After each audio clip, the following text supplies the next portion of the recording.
Hola a todos los amantes y curiosos de la historia. Bienvenidos a mi canal.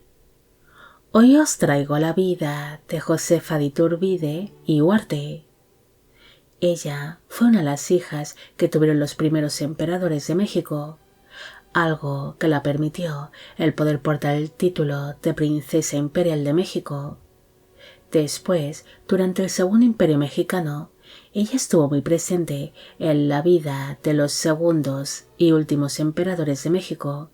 siendo conocida dentro de la corte como la princesa Iturbide, siendo una mujer que por desgracia fue testigo de la caída de los dos imperios que surgieron en México. Esta biografía es realizada por petición de Axel R.M., Daniela del Palacio, Diana Monroy, Roberto Navarro, César Jesús, Alan Escobar y Milo.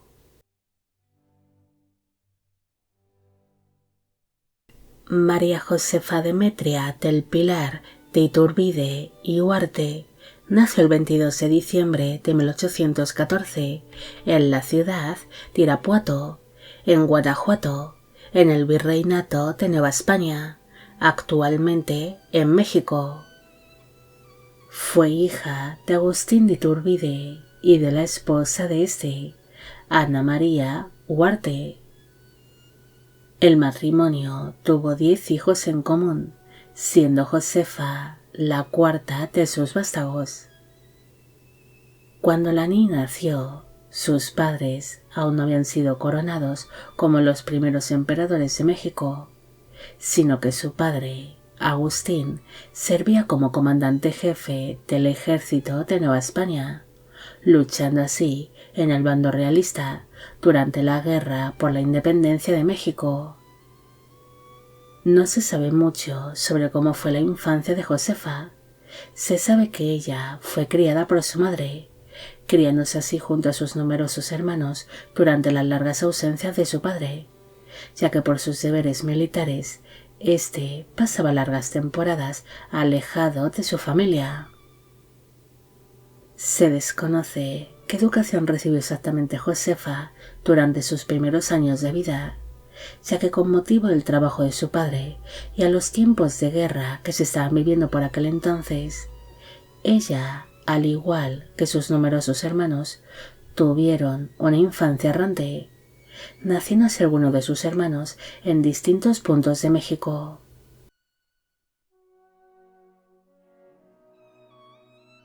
Mientras se iba desarrollando la infancia de Josefa en medio de aquellas luchas por la independencia de México,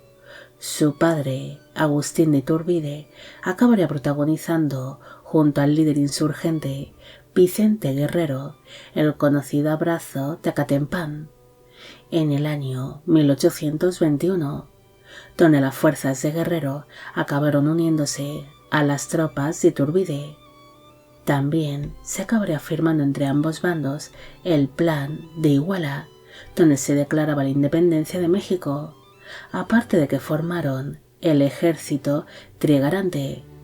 el cual llegaría a estar compuesto no solo por los antiguos realistas e insurgentes, sino también por gente común y por destacados terratenientes, que estaban ya cansados de tantos conflictos y buscaban un periodo de paz. Tras realizar el ejército trigarante una entrada triunfal en Ciudad de México,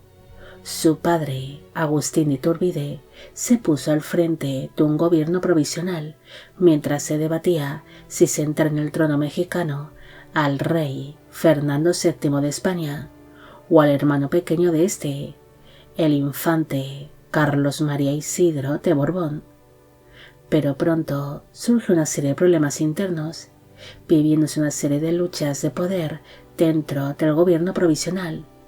además de que el monarca español rechazó la corona mexicana al negarse a reconocer la independencia de México. Por esta razón, tras una serie de tensiones y de conflictos políticos, se vivió en el año 1822 una marcha militar que sería conocida como el levantamiento iturbidista de Pío Marcha. donde los partidarios de Iturbide dieron un golpe de estado que permitió a su padre Agustín el poder convertirse en el primer emperador de México bajo el nombre de Agustín I. El 21 de julio de 1822 se celebró la coronación de Agustín Iturbide y de su esposa Ana María Huarte como emperadores de México en la Catedral Metropolitana de Ciudad de México,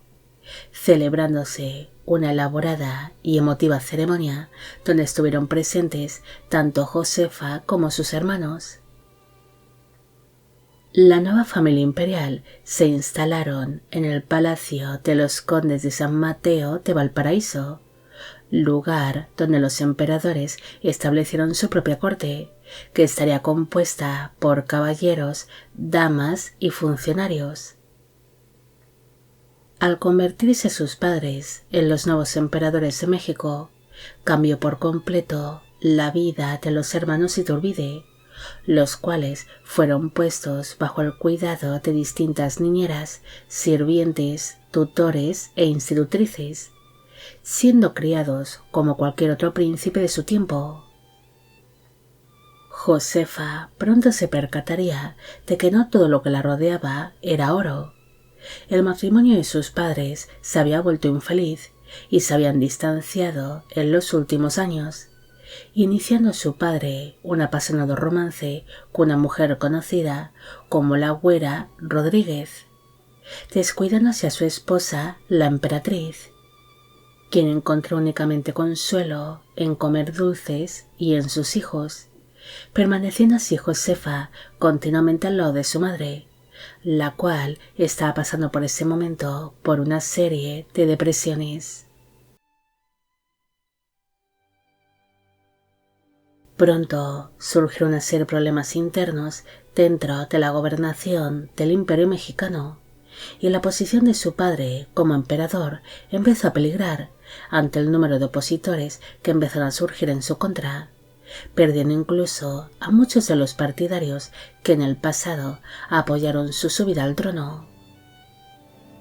Cuando surgieron todos estos problemas políticos y familiares,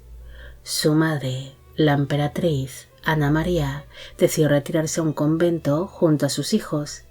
viviendo así por algún tiempo aislados y en la incertidumbre sobre qué pasaría con la familia imperial, hasta que finalmente su padre se vio obligado a abdicar el 19 de marzo de 1823, abandonando así el trono mexicano sin haber llegado a cumplir un año como emperador. Tras producirse la renuncia de su padre sobre el trono imperial de México, la familia Iturbide abandonó aquel convento en el que se habían refugiado y partieron junto a su padre al exilio, embarcándose así la familia imperial hacia Europa el 11 de mayo de 1823, pidiendo a Agustín Iturbide que una pequeña flota les escoltase hasta su nuevo destino, debido a que temía ser atacado por sus enemigos o por la flota española. Aquel viaje en barco duró 3 meses y sería bastante duro para la familia, ya que habían dejado su vida en tierras mexicanas y desconocían qué clase de destino iban a tener en Europa. Finalmente, la familia Iturbide logró llegar a Italia, donde se vieron obligados a guardar cuarentena en su propio barco, hasta que finalmente el gran duque Fernando III de Toscana les permitió el poder instalarse en Livorno, instalándose así la familia imperial en una pequeña villa alquilada que había pertenecido anteriormente a la princesa Paulina Bonaparte, hermana del emperador Napoleón Bonaparte. Durante su estancia en Livorno, la familia llevó una vida apartada, mientras su padre insistió en distintas ocasiones el poder trasladarse hasta la ciudad de Roma, pero tales peticiones siempre se le fueron denegadas. Pronto, la familia empezó a sentirse bastante insegura y perseguida en tierras italianas, debido a que la corona española ejerció una gran presión sobre el gran duque Fernando III de Toscana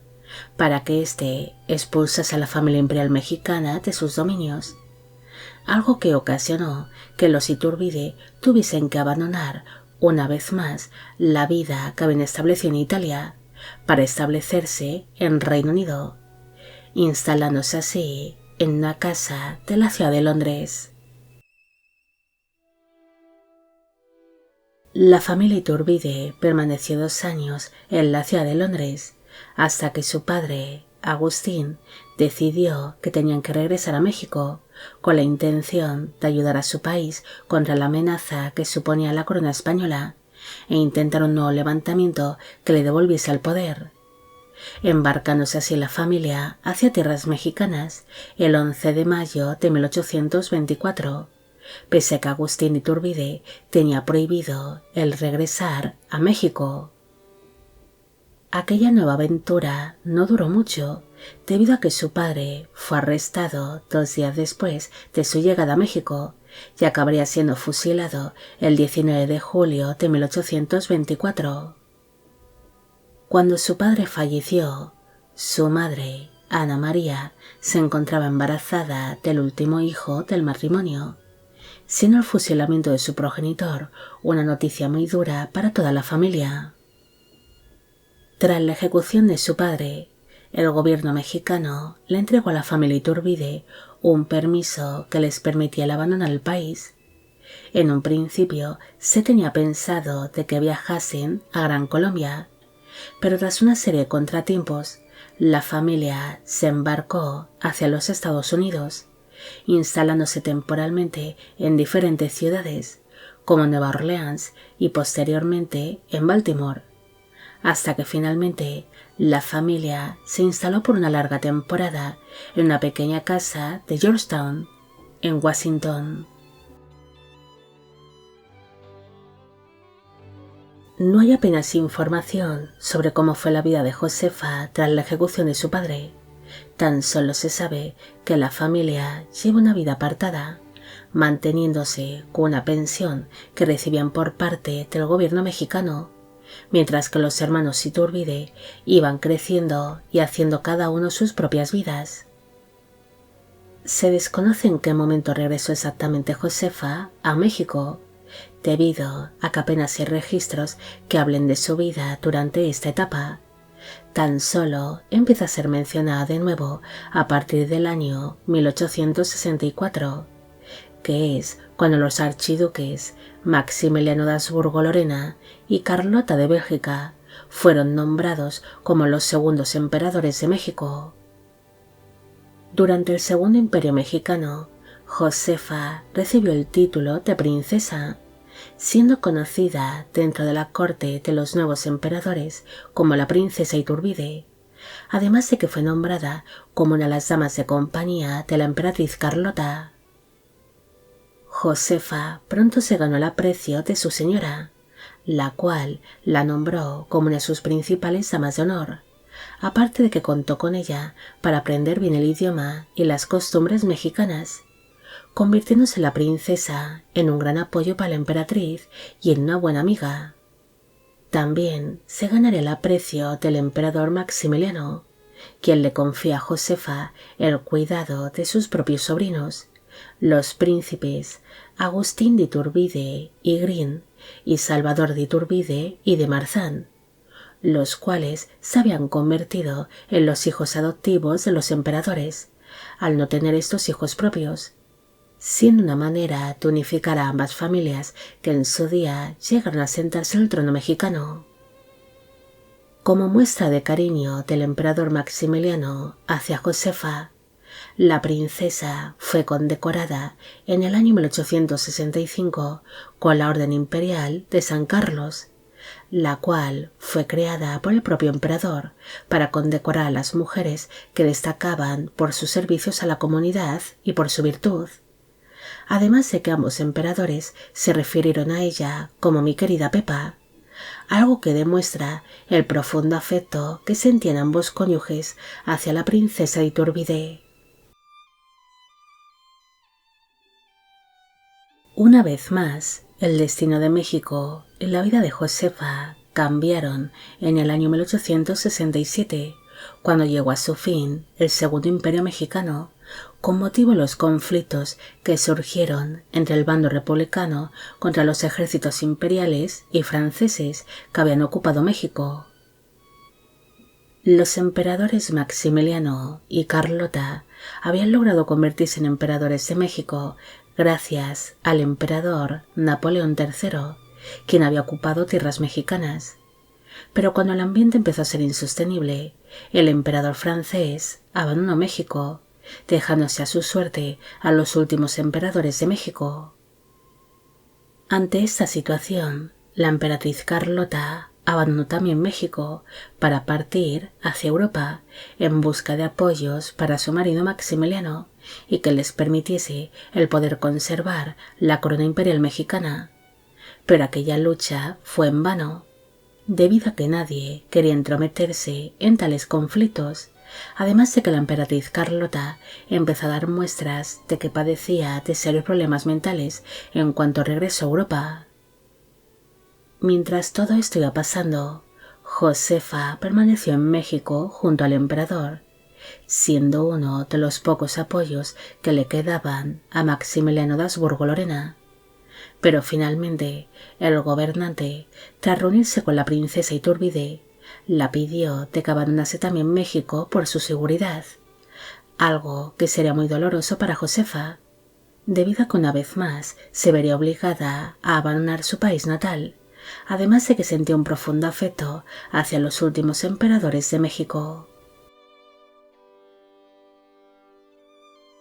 Finalmente, el emperador Maximiliano acabaría siendo capturado y ejecutado por las fuerzas de Benito Juárez, siendo fusilado el 19 de junio de 1867. Se sabe que una de las cartas de despedida que escribió el emperador Maximiliano durante su cautiverio fue destinada a Josefa, la cual ya se encontraba en ese momento en el exilio, dedicándola una emotiva carta donde le agradecía sus servicios y donde se despedía de ella. Tras la muerte del emperador, Josefa siguió estando en contacto con la emperatriz Carlota, quien para entonces ya sufría de serios problemas mentales, intercambiando entre ellas una serie de cartas donde se demostraban el profundo afecto que sentían la una hacia la otra. Compartió una gran amistad hasta que finalmente Carlota perdió completamente la cordura, algo que lamentó muchísimo Josefa, debido a que consideraba a Carlota como una buena amiga, además de una excelente emperatriz. La princesa Iturbide nunca se casó ni tuvo hijos, permaneciendo siempre muy unida a su familia, pero por desgracia ella vería morir a todos sus hermanos, siendo algo muy doloroso para la princesa. Tras sobrevivir a todos sus hermanos, finalmente Josefa recibió un permiso por parte del gobierno mexicano para poder regresar a su país natal, pasando en México lo que le quedaba de vida. La princesa empezó a percibir una pensión que le permitió pasar el resto de su existencia como huésped del Hotel Comonfort, el cual se convertiría en su nuevo hogar, aunque allí llevaría una vida apartada, donde apenas saldría de su habitación, aislándose así del mundo que la rodeaba. Durante sus últimos años de vida, la princesa se mostraría bastante apenada, arrastrando así un gran dolor tras haber tenido una vida llena de pérdidas y de sufrimiento, al ver cómo iban muriendo a todas aquellas personas que en su día había querido y que habían sido importantes para ella, recibiendo tan solo las visitas de sus amistades más cercanas, especialmente cuando la princesa empezó a sufrir de serios problemas de salud, falleciendo finalmente el 5 de diciembre de 1891 en dicho hotel de Ciudad de México, a los 76 años de edad. La muerte de Josefa sería muy sentida tanto por sus amistades como por todo aquel que fueron partidarios no solo de la familia Iturbide, sino también de los últimos emperadores de México. Pero pese a verse una princesa imperial, ella tuvo un funeral muy sencillo y modesto, siendo así enterrada en el Panteón de Tepeyac, en la Basílica de Guadalupe, en Ciudad de México. No hay mucho más que decir sobre Josefa. Por desgracia, ella es una de las grandes olvidadas de la historia y apenas se conserva información sobre esta princesa imperial. Josefa sería testigo del nacimiento de dos imperios en México, pero también vería el fin de cada uno y cómo sus respectivos emperadores acabarían teniendo el mismo triste final, ya que tanto su padre, Agustín, como el emperador Maximiliano acabarían siendo fusilados. Pese a ser un personaje poco recordado, Josefa destacó no solo por ser una princesa imperial de México, sino por ser una mujer cercana a la corona imperial y con su familia, llegando a ser una princesa bastante querida tanto por los últimos emperadores de México como por todo aquel que apoyaba a la monarquía mexicana. Bueno amigos, llegamos al final de la vida de Josefa de Iturbide y Huarte. Espero que os haya gustado esta historia y espero a que a todos los que me pedisteis de que hiciese un vídeo sobre ella también. Como siempre, agradeceros todo el apoyo que recibe el canal. Mil gracias por ver los vídeos que voy realizando y quisiera agradeceros de corazón el que forméis parte de Biopic Channel. Hoy me gustaría saber qué os ha parecido esta historia y si conocéis a otras princesas que hayan sido testigo del fin de distintas monarquías. También quisiera agradecer a María Celeste Pérez su gran apoyo al canal. Y con esto me despido. Hasta la próxima.